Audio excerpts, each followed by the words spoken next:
मेरे लिए निकालिएगा पहला पत्रस उसका 4 अध्याय और उसके पहले पद को मेरे लिए पढ़िएगा।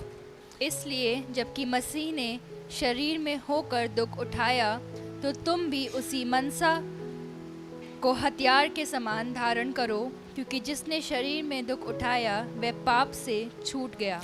परमेश्वर का वचन कह रहा है, इसलिए जबकि मसीह ने शरीर में होकर दुख उठाया। आपको मालूम है इंग्लिश की बाइबल में क्या लिखा है? परमेश्वर के वचन में लिखा है, for as much then as Christ had suffered for us in the flesh. प्रभु का वचन कह रहा है, Christ had suffered for us, हमारे लिए, इन द फ्लैश यानी कि शरीर में। Arm yourself likewise with the same mind, for he that hath suffered in the flesh hath ceased from sin. परमेश्वर का वचन इंग्लिश में थोड़ा सा अलग बात कर रहा है। कह रहा है मसीह ने देह में हमारे लिए दुख उठाया, शरीर में हमारे लिए दुख उठाया, और हमें अपने आप को, लिखा है arm yourself likewise with the same mind.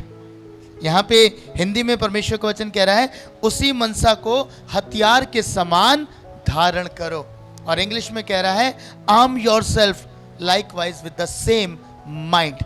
Same mind मतलब वैसा ही जैसे प्रभु था। आज मैं आपसे बात करूंगा प्रियो, क्यों प्रभु का दास पतरस इस बात को कह रहा है? इसलिए कि जब मसीह ने शरीर में होकर दुख उठाया, क्या जरूरत थी यीशु मसीह को इस पृथ्वी पर आने की? बाइबल में लिखा है उसने मेरे और आपके लिए दुख उठाया है। शरीर में उसने पीड़ा सही है, सब कुछ जानते हुए वो दुख से गुजरा है मेरे और आपके लिए। और प्रभु की ये इच्छा है कि हमें भी इसे अपना हथियार बनाना है। हथियार आपको मालूम है किस लिए बनाया जाता है? इसलिए कि हम क्या कर सकें? युद्ध के लिए तैयार हो सके, अपने आप को प्रोटेक्ट कर सके। इसलिए प्रभु कह रहा है, प्रभु का वचन कह रहा है कि हमें परमेश्वर की मनसा को, प्रभु यीशु की मनसा को, उसके माइंड को अपने जीवन में, जैसा उसका स्वभाव था, जैसे उसका कैरेक्टर था, हमें वो ग्रहण करना है, धारण करना है। उसने देह में हमारे लिए दुख उठाया। कोई ज़रूरत नहीं थी प्रिय उसे इस संसार में आने की, पर इसलिए क्योंकि उसके लोग, आपको मालूम है उसने आपको बेटी और बेटे के रूप में देखा है। उसने कभी आपको साधारण मनुष्य जिसे बनाया ऐसा नहीं देखा। उसने सदैव आपको अपने बेटे और बेटी के रूप में देखा है, और वो आपको प्रेम करता है।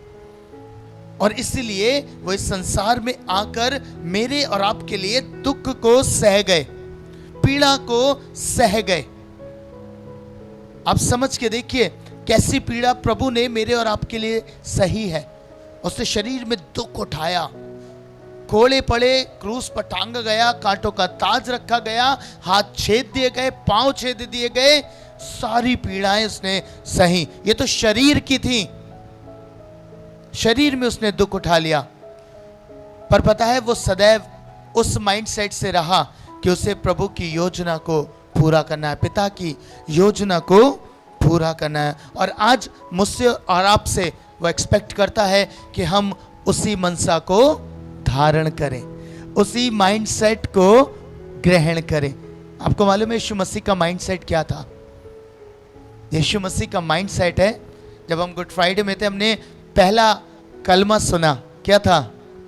हे पिता इन्हें क्षमा कर, क्योंकि ये नहीं जानते ये क्या कर रहे हैं। क्रूस पे लटका है, पीड़ा में है, लोगों ने इतना बुरा हाल उसका कर दिया, उसके बाद भी उन्हीं लोगों के लिए पिता से विनती कर रहा है, उन्हीं लोगों के लिए पिता से पुकार के कह रहा है, प्रभु पिता इन्हें क्षमा कर दे, क्योंकि ये नहीं जानते। ये माइंडसेट है यीशु मसीह का, और आज वो चाहता है कि उसके लोग, उसके बेटे बेटियां इसी माइंडसेट के साथ जीवन व्यतीत करें। हालेलुया। क्योंकि परमेश्वर कह रहा है, क्योंकि जिसने शरीर में दुख उठाया वो पाप से छूट गया।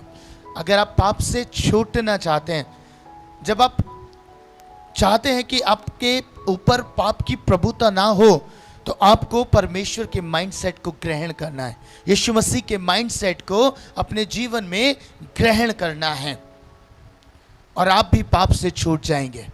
वो देह में रहा, मेरे और आपकी तरह था, पर उसने पाप नहीं किया। बाइबल में ये लिखा है ना कि वो निष्पाप था, मेरे और आपके समान जीवन जी रहा था, मेरे और आपके समान भूख लगती थी, मेरे और आपके समान प्यास लगती थी, मेरे और आपके समान दर्द भी होता था, पीड़ा भी होती थी, फिर भी परमेश्वर का वचन कहता है वो निष्पाप रहा। क्यों? क्योंकि उसने उस बात को अपना हथियार बना लिया कि मुझे शरीर में दुख सहना है ताकि मैं पाप से आजाद हो जाऊं। कितने लोग यहाँ पे हैं जो ये कहते हैं कि मैं शरीर में प्रतिदिन दुख उठाता हूं। क्या आप शरीर में दुख उठा रहे हैं जैसे यीशु मसीह ने उठाया? लोग निंदा कर रहे थे, लोगों ने क्रूस पे टांग दिया, वो कह रहा है क्षमा कर दे प्रभु पिता इन्हें। हमारे लिए अगर ऐसी बात हो, हम क्या कहते हैं आपको मालूम है? हथियार परमेश्वर क्या कह रहा है आपको? उसने कहा कि इस मनसा को हथियार बनाओ, पर इसलिए नहीं कि आप युद्ध करें, पर इसलिए कि आप उस स्वभाव को ग्रहण कर कर प्रोटेक्ट करें अपने आप को। Hallelujah, hallelujah. आप उसके माइंडसेट में आ जाएं, जैसे प्रभु का स्वभाव था, जैसे उसका जीवन था। वो क्षमा करने वाला परमेश्वर था, और आपको क्षमा करने वाले उसकी संतान बनना है। उसने लोगों को क्षमा किया। इतनी पीड़ा के बाद हमारे मुख से कभी नहीं निकल सकता, मैं आपको कह सकता हूं, आप लौट के जवाब जरूर देंगे, आप लौट के जरूर कहेंगे, क्योंकि आपको मालूम है आपका शारीरिक मनुष्य आपको प्रेरित करता है, संसार आपको प्रेरित करता है टिट फॉर टैट। जैसा उसने मेरे साथ किया मैं वैसा ही करूंगा। ऐसा ही होता ना, जैसे कोई आपको गाली बक दे, जैसे कोई आपको कुछ बोल दे, आप तुरंत जवाब देना चाहते हैं। पर प्रभु कह रहा है अगर तुम पाप से छूटना चाहते हो तो शरीर में दुख उठाओ। शरीर में दुख उठाने का मतलब यही तो है प्रियो, जब उसने मुझे बका आप सहन करके बैठ गए। प्रभु इसे माफ कर दे, इसे क्षमा कर दे। क्या हमारा हृदय ऐसा है प्रियो कि हम लोगों को इस रीति पर क्षमा करते हैं जैसे यीशु का स्वभाव था, उसका माइंडसेट था? क्या हमने ग्रहण किया है? शरीर में दुख उठा रहे हैं आप, है ना? बच्चों की बात करूं, माँ बाप कुछ कहते हैं तो तुरंत रिप्लाई मिलता है, जवाब मिलता है ना? और माँ बाप भी कई बार बच्चों के लिए बहुत परेशानियां खड़ी करते हैं, और विशेष करके जब वो आत्मा में बढ़ रहे होते हैं प्रभु के साथ, जब वो परमेश्वर के नज़दीक आते हैं। मुझे कभी एक बात समझ में नहीं आई, कई बार आप ऑब्जर्व करिएगा उन लोगों को जो जब बच्चे उनके बिगड़ जाते हैं, जब बच्चे उनके बुरे बुरे चीज़ों में लिप्त हो जाते हैं, तो वो पास्टर्स के पास जाते हैं, प्रभु के दासों के पास जाते हैं, कहते हैं इनके लिए प्रार्थना करिए, ये ठीक हो जाए, नशा छूट जाए, गलत आदतें छूट जाए, पूरा दिन पबजी खेलता है, पूरा दिन गेम खेलता है, ये छूट जाए, है ना? पर क्या होता है जब वो बच्चा छूट जाता है उन चीज़ों से और अब वो प्रभु के साथ समय बिताना शुरू करता है, प्रभु के साथ रहता है, तो पता है क्या करते हैं माँ बाप? अब हर समय दुआ ही करता रहता है ना? होता है ना? मैं आपको कहना चाहता हूँ प्रियो, मत रोकिएगा, मत रोकिएगा, क्योंकि वो अपने आप को तैयार कर रहा है। आपको नहीं मालूम जो उस पे बीत रही होगी, उसके युद्ध पे बीत रही होगी, जिस युद्ध में वो आया है। आपको हल्की बात जानती है, अगर कोई व्यक्ति नशे से बाहर आया है, वो एक युद्ध में है। जो नशे की आत्मा है वो बार बार उसके कानों में आके कहती है कि चल नशा कर, है ना? बार बार उसे लेके जाने की कोशिश करती है, और वो युद्ध में है, वो प्रार्थनाएं कर रहा है इसलिए कि वो उस युद्ध को जीत सके। पर हम लोग कई बार उसे मौका ही नहीं देते, हम उसे आत्मिक टॉर्चर देते हैं। फिजिकल टॉर्चर भी सहन करता है और आत्मिक टॉर्चर भी सहन करता है। प्रियो, हमेशा याद रखें, परमेश्वर ने उसे निकाला, आप परमेश्वर पे छोड़ दीजिए। अगर प्रार्थना कर रहा है, कम से कम वो प्रभु की राहों पर बढ़ेगा। पर हमारी चिंता, मैंने आज के युग में देखा है, हमारी चिंता बच्चे के भविष्य के लिए बहुत है, पढ़ाई को लेकर बहुत चिंतित रहते हैं। पर क्या कभी इस बात की चिंता करी आपका बच्चा परमेश्वर का वचन कितना पढ़ता है, प्रार्थना कितनी करता है? इस बात की चिंता हमें कई बार नहीं होती प्रियो। हमें ये पता है कि हम उसे डांटना है पढ़ाई के लिए, पर क्या आप डांटते हैं उसे कि वो बाइबल नहीं पढ़ रहा, वो प्रार्थना नहीं कर रहा? हम इग्नोर करते हैं। पर प्रभु कह रहा है हमारा स्वभाव, हमारा माइंडसेट प्रभु की तरह होना चाहिए, क्षमा करने वाला होना चाहिए। आज से आरंभ करिए। क्या लिखा है परमेश्वर के वचन में? लिखा है जो शरीर में दुख उठाता वह पाप से छूट गया। छूट जाता नहीं है, छूट गया। जिसने शरीर में दुख उठा लिया, आज शरीर में दुख उठा लीजिए। शरीर में आप प्रताड़ित हो जाइए। गाली सुन के गाली मत दीजिए। लोग आपको बुरा भला कहें तो उन्हें रिप्लाई मत कीजिए, जवाब मत दीजिए। आप शांत रहिए। प्रभु कह रहा है पाप नहीं करेंगे। पता है पाप कब होता है? जब हम रिप्लाई करना चाहते हैं, गुस्सा करते हैं, क्रोध आ जाता है। और क्रोध में ना जाने क्या क्या हो जाता है। सामान का तो नुकसान होता ही होता है घर के, और कई बार मनुष्यों का भी नुकसान करते हैं। उन्हें मारते, उन्हें पीटते हैं, बुरा भला कहते हैं, और जाने अनजाने कोई ना कोई पाप हम कर बैठते हैं। और प्रभु कह रहा है कि आपको शरीर में दुख उठाना है, सहन करना सीखिए प्रभु की तरह। प्रभु ने क्या कहा मत्ती रचित सुसमाचार में? जब आप पढ़ेंगे, एक स्थान पे है 52 पद में 26 अध्याय के। ये उस समय की बात है जब यीशु मसीह को लोग पकड़ने आते हैं। यीशु मसीह को पकड़ने के लिए लोग आते हैं। 26 अध्याय 52 पद से।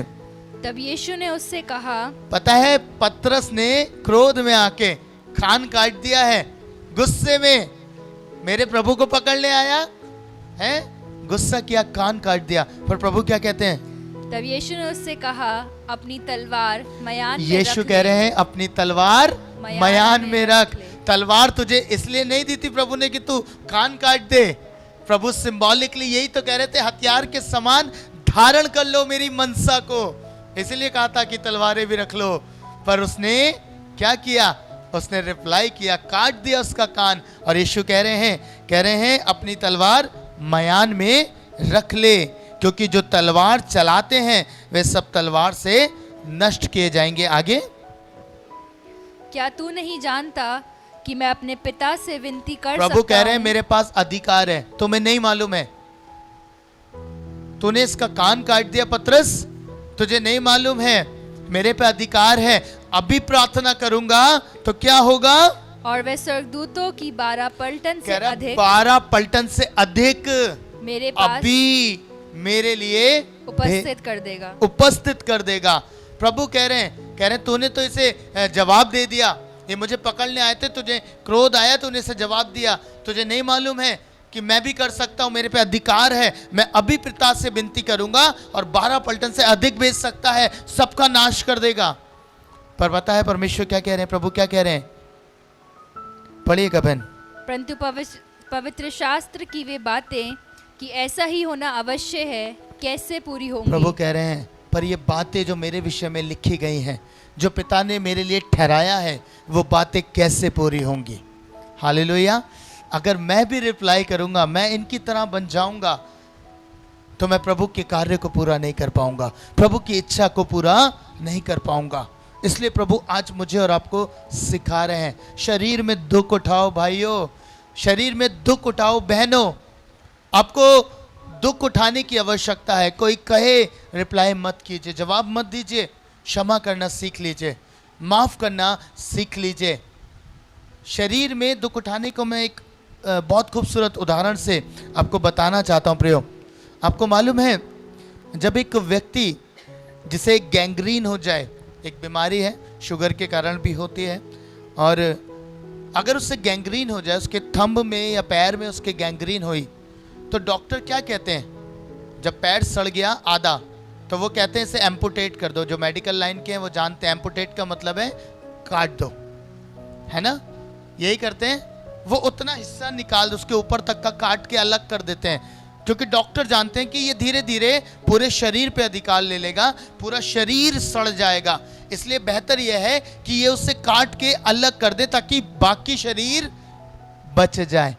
आपको मालूम है उसे दुख होता है शरीर में, उस व्यक्ति को जिसके साथ एम्पुटेशन किया जा रहा है, उसके अंग को काटा जा रहा है, उसे पीड़ा होती है, उसे दुख होता है, दर्द होता है।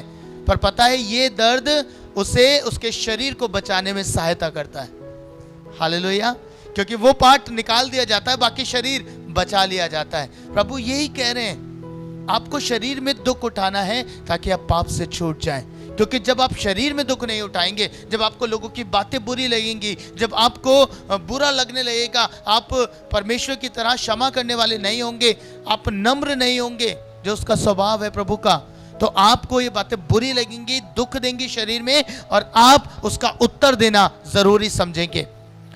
आप उसके जाएंगे, लड़ेंगे, बुरी बुरी बातें उससे कहेंगे, और कई दिन आप प्रार्थना से बाहर हो जाएंगे।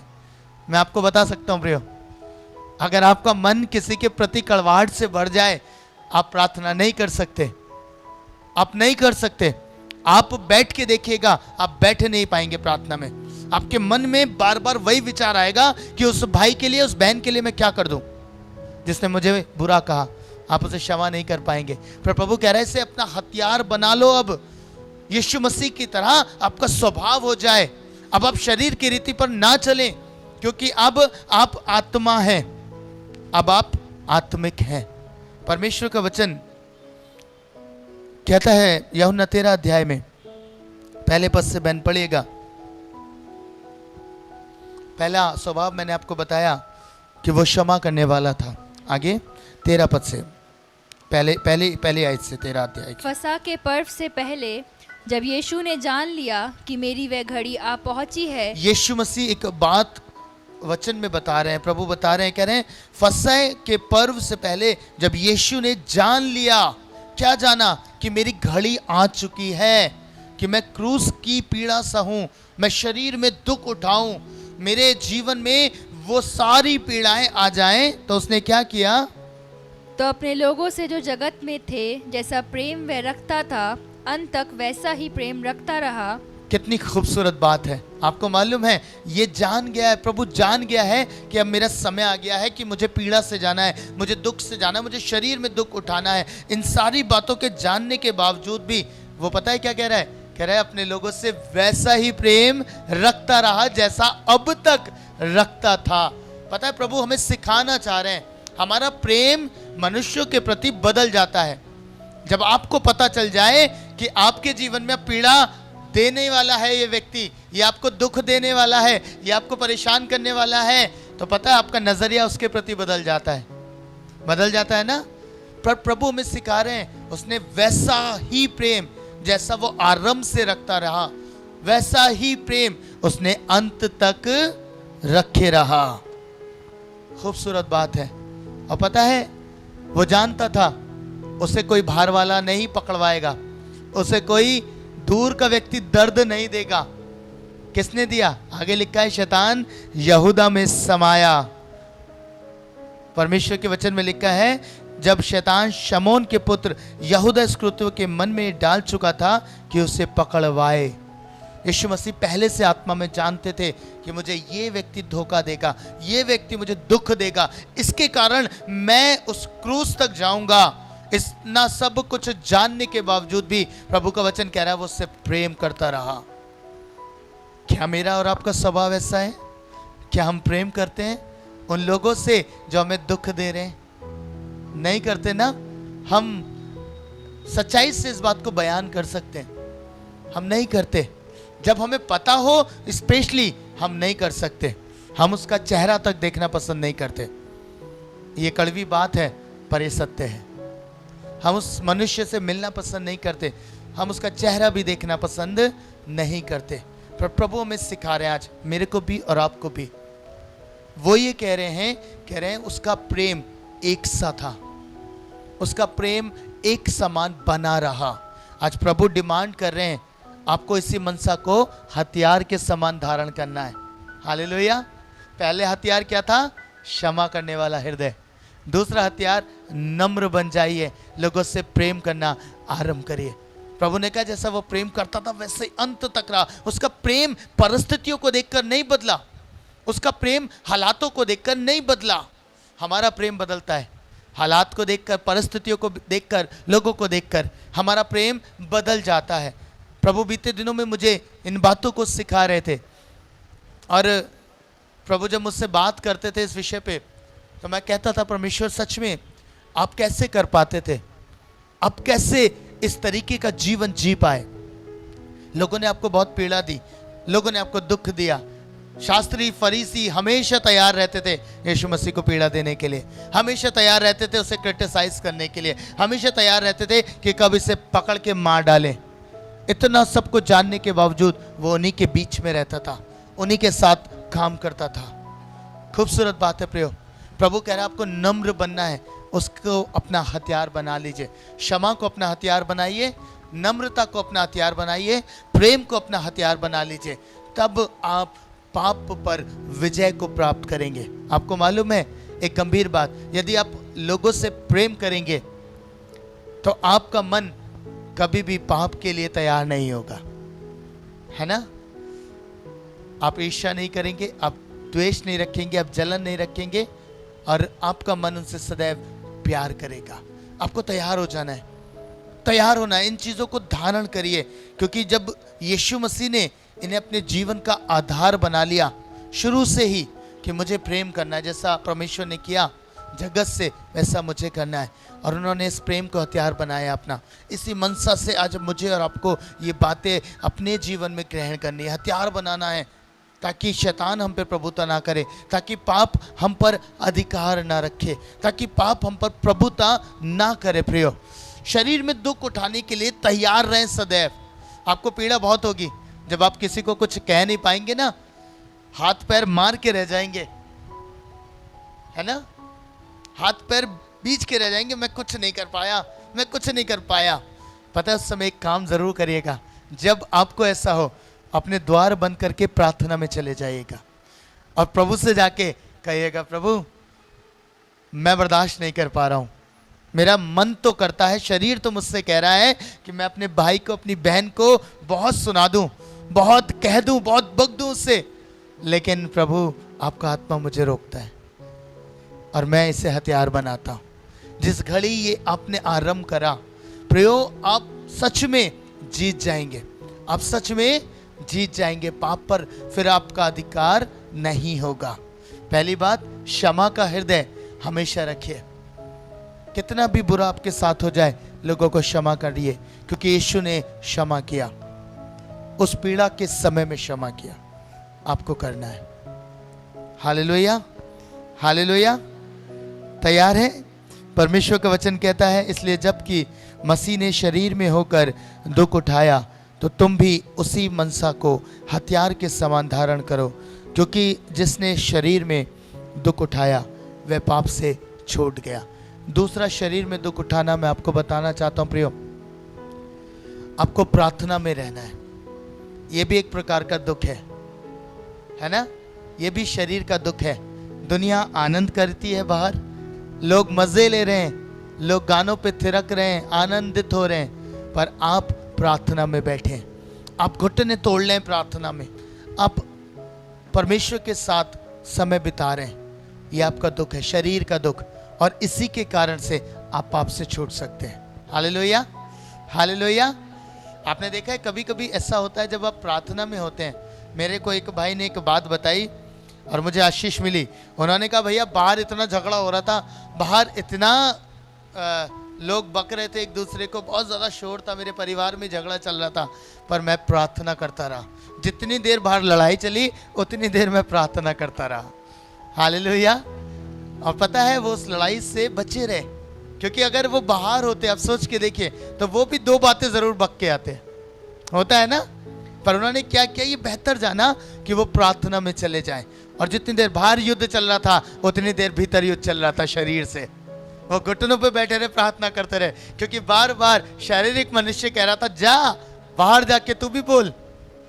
पर उन्होंने अपने जीवन में इस बात को स्वीकार किया कि मुझे शरीर में दुख उठाना है, मुझे घुटनों पे रहना है, मुझे प्रार्थना करनी है। जितना अधिक मैं यहाँ पे घुटनों में रहूँगा उतना मैं पाप पे जयवंत हो जाऊँगा। यीशु ने हमें उदाहरण दिया है प्रियो, उसने पाप पे जय, मृत्यु पर जय इसी कारण से प्राप्त करी, क्योंकि उसने शरीर में दुख उठाना बेहतर जाना, उसने शरीर में तकलीफ सहना बेहतर जाना, और आपको ये ग्रहण करना है ना।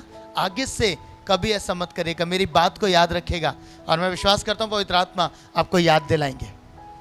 जब भी आपके अंदर क्रोध आ रहा होगा ना, है ना, बस यहीं पे सिल जाएगा। हालेलुया, ऐसा होगा प्रियो। मेरे साथ हुआ है और मैं अभी तक होता है। मैं बस ये सोच के हमेशा रह जाता हूँ, प्रभु मैं तेरा दास हूँ। आपका ये शब्द ना, मैं सच बता रहा हूँ, आप इसे ग्रहण करिएगा, ये बहुत वंडरफुल चीज़ है आपके लिए।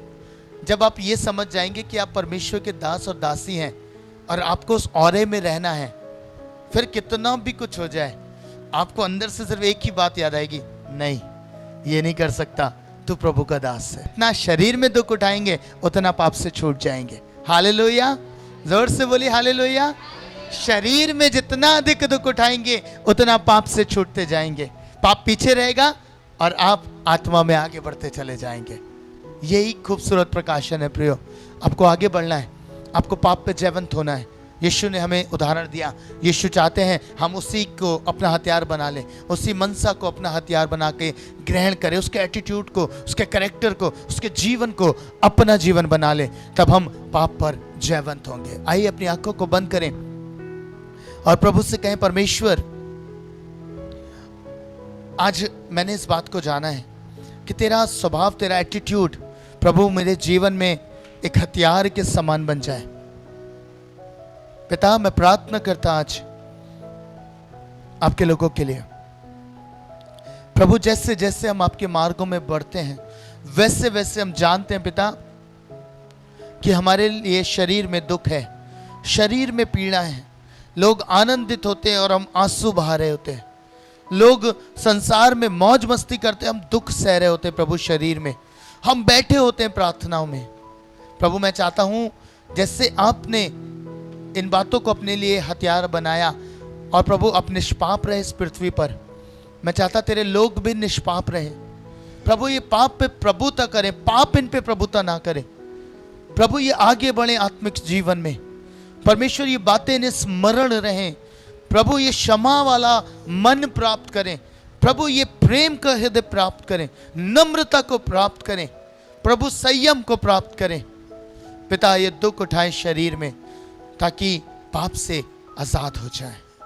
प्रभु जी मेरी प्रार्थना है हर एक जन के लिए, आप इन्हें बरकत दें, आप इन्हें आशीषित करें पिता, क्योंकि ये आपके लोग हैं और जैसा प्रेम आपने रखा था, आपका वचन कहता वैसे ही अंत तक रखे रहे।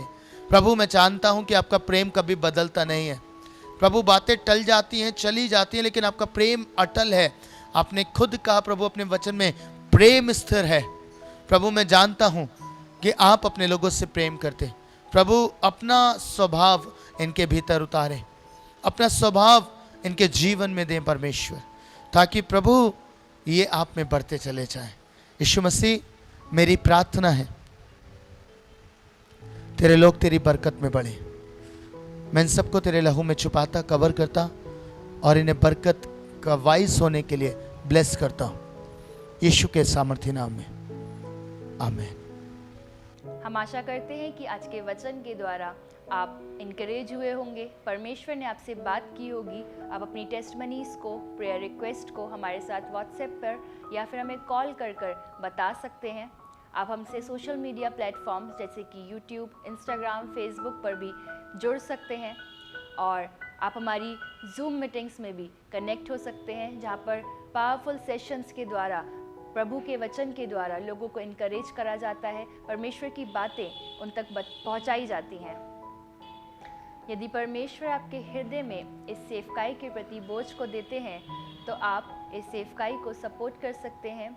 जैसा भी प्रभु आपको गाइड करते, आप इस सेवकाई में अपने योगदान को दे सकते हैं। आप चाहें तो किसी एक पर्टिकुलर एपिसोड को स्पॉन्सर कर सकते हैं या फिर और भी माध्यम से आप हमें अपनी सहायता भेज सकते हैं। आप हमें व्हाट्सएप पर संपर्क कर सकते हैं या फिर हमारे प्रेयर टावर नंबर पे भी आप हमें कॉल कर कर बता सकते हैं। परमेश्वर आप सबको आशीष दे। God bless you. Thank you.